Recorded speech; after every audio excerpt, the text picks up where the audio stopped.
Now, another thing that's an anchor that holds us here is the ego. And the ego is a good thing too. I mean, we needed it to be here.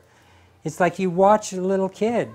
I have two little girls, and I was little once myself, I think, I remember. I promised myself I'm never going to grow up and forget what it's like to be a little kid. I don't want to grow up to be one of those, because I see that they don't always tell the truth, or they don't always do this and that. Sometimes I catch myself and I keep trying to remember what it is to be connected, because that's what we're really remembering. And we'll talk about that later today, about some of the things that happen as a child, where that's where the key to who you truly are is. But ego, it's that part as we separate from Source and we start to be into this level of physicality, the ego helps us make the transition by moving us away from the amalgamous we to the me. You know, the importance of I. The importance, it's okay to be here. It's not only okay, it's like, I'm the reason I'm here. I'm doing everything.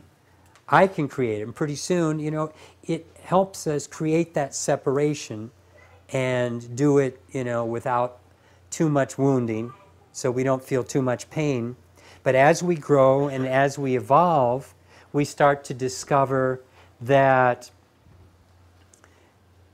ego can't run the show, or it wants to keep separation going. It wants to keep saying, don't do that with those others. You're the, you know, make sure that I'm the most important kid on the block, and keep playing it like that. And what happens is we're moving into a time where the evolution of human beings, part of the process is just like it was amazing when a single-celled life could begin working with another cell and then another cell, and they could departmentalize and take over different functions, and multi-celled life came about. And food could get to everything. Everything could be taken care of. You know, the hand doesn't argue with the foot saying, I've got the better job. It just does the whole thing.